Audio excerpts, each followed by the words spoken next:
Hey, roll up my back, wouldn't let me get high.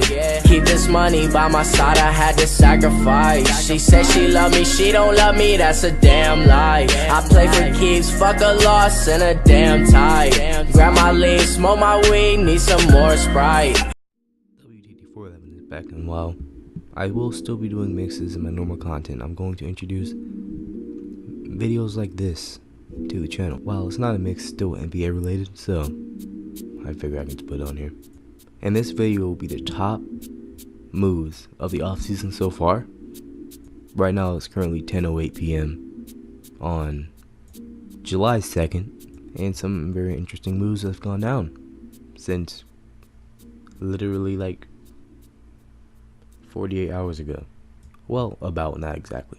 DeAndre Jordan, he's going to sign with the Dallas Mavericks. He's also going to do a one-year deal, and they're willing to give him the $24 million that the Clippers refused to trade him for. So he's not going to lose any money.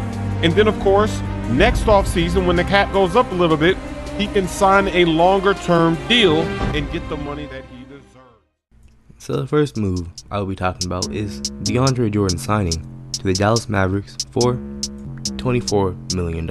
While it will have very little effect to the top contenders in the West and absolutely no effect to those in the East. Well, not necessarily. They could have potentially signed him, but in my opinion, except for the Sixers and Celtics, signing him wouldn't really make a difference for a lot of teams, especially after LeBron went to the Lakers. But with this signing, the Mavericks could possibly make the playoffs in the East. But they're in the Western Conference, so it's probably not gonna happen. No offense to Mavericks fans, but hey, it's the Western Conference though. But overall, this is a small move compared to what he could have potentially done. But due to his star status and the potential of him signing to a different team, I have it on this list. Has committed to the Thunder. He will be back next year. They're discussing now terms of a contract. It'll certainly be a max deal, but whether it's 1, 2, 3 years, that's a conversation they're having now. But Paul George wanted to commit there. He went in with ownership and management tonight. Really had a lot of his questions answered here in recent days. The next move I will be talking about is Paul George going back to the Thunder. This is the second move I got notification for. While it was not the second move overall, but it was the second movement of a star player. Well, not really movement, he didn't go anywhere, but second signing. And overall, when this happened, many questioned the LA Lakers' chances to get LeBron, but not that much, but there was like a little bit less of a chance, which obviously did not affect anything, but it was in some people's minds. The contract in question is his $137 million 4-year deal. This shows that he actually thinks that the Thunder team they have now can actually go somewhere. It also shows that he had good relationships with players, especially Russell Westbrook, which has been noted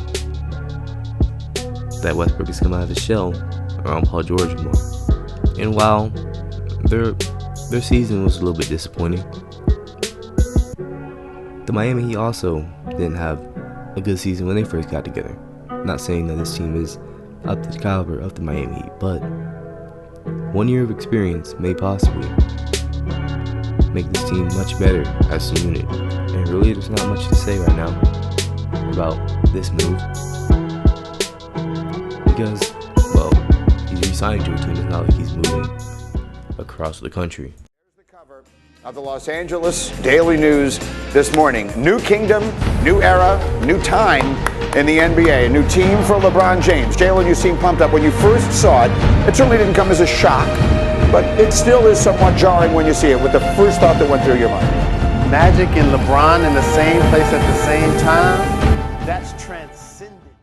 And speaking of moving across the country, we have LeBron James signing to the Lakers with his $154 million 4-year deal. This is similar to how he signed with Miami Heat, as he gave them his 4 years. And many are speculating that he signed that exact amount so he could be free agent around when his son would be in the NBA. Well, that could be true. He also signed a 4-year contract with Miami.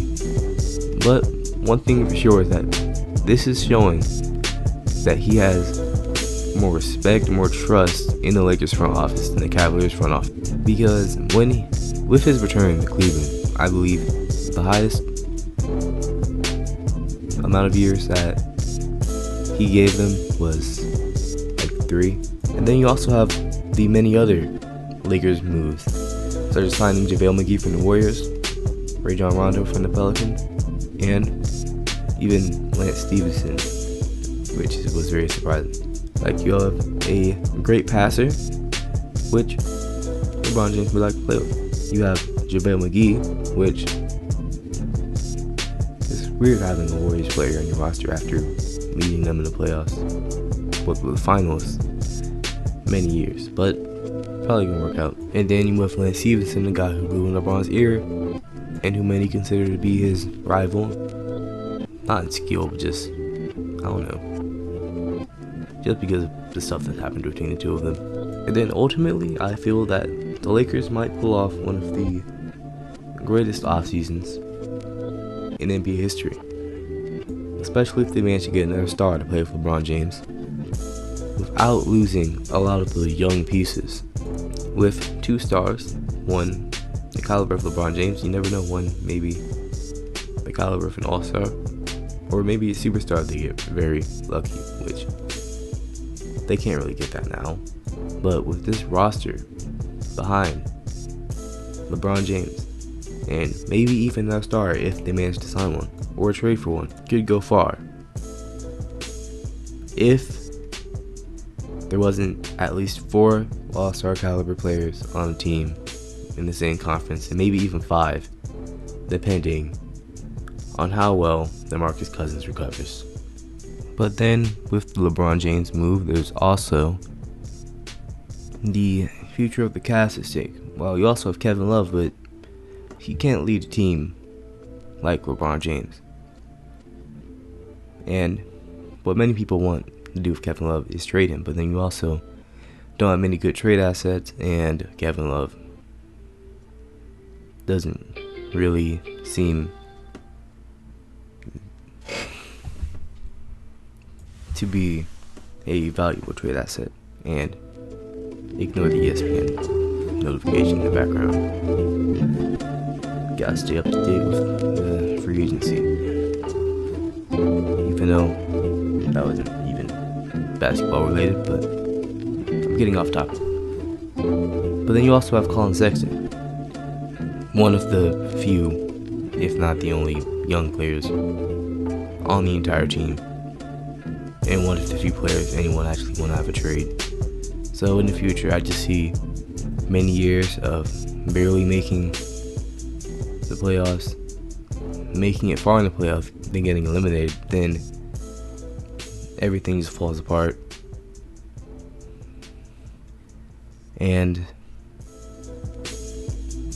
then just draft bust.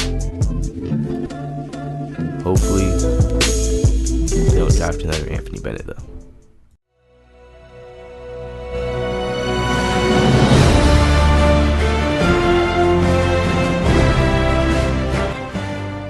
With the Warriors signing another All-Star, the Warriors signed Demarcus Cousins. And tell me what you think of this move in the comments below. So far, from what I've been seeing in the comments, it's not very popular, which I don't know why it would be very popular, but, well, except for amongst Warriors fans, but it's true. Demarcus Cousins signed a 1-year, $5.3 million deal, and it's mostly so low because no other team would offer him something that he would get before the injury. And if he is as good as he was before the injury, the Warriors championship odds just go up drastically, because many, including myself, consider the Warriors weak link to be that center position. And I mean, when your starting the likes of Zaza Pachulia with 4 All-Stars, you can see how much of a gap there is there. And combined with the 3 players that they already had at All-Star caliber, and Kevin Durant, who re-signed, this is a very interesting move. Explain the deal to the fans out there why he signed the 1-and-1. Well, it continues to give him the flexibility to do another deal next year, or to keep looking in free agency. Why not max out though, right now Well, with the Warriors? Like what's stopping him from doing that? He has yet to sign a long-term deal with the Warriors, and you've seen this. LeBron James did this in Cleveland with a shorter deal since he's been back. And speaking of Kevin Durant, he re-signed with the Warriors, which I'm pretty sure everyone thought that was going to happen, and if they didn't, I don't even know what to say about that. And he signed a 1-and-1. Well, this really doesn't change the landscape of the NBA at all, because since he's been with the team for 2 years, it does ensure that he's definitely not going anywhere, and he wasn't before. There's really not much to say about this move. Still don't think he should have went to the Warriors, but not much to say. The 2018 NBA free agency is already getting crazy. We've got CP3. Chris Paul, he's going to return to the Houston Rockets. He's signing a 4-year max contract worth $160 million. He's 33 years old, and he has a history of getting injured, and he is still securing the bag. And then finally, we have Chris Paul, who signed a $160 million 4-year deal with the Houston Rockets. And this basically ensured that they weren't about to get LeBron James, because LeBron James was not about to take that much of a pay cut. And then the future of the team is uncertain, because at the age that Chris Paul is, and getting 4 years in his contract, you're not really paying what he's worth. But overall, it just stopped the Houston Rockets from getting any talent that would request a lot of money, especially a max deal. And that's going to be it for today's video. Remember, like, subscribe,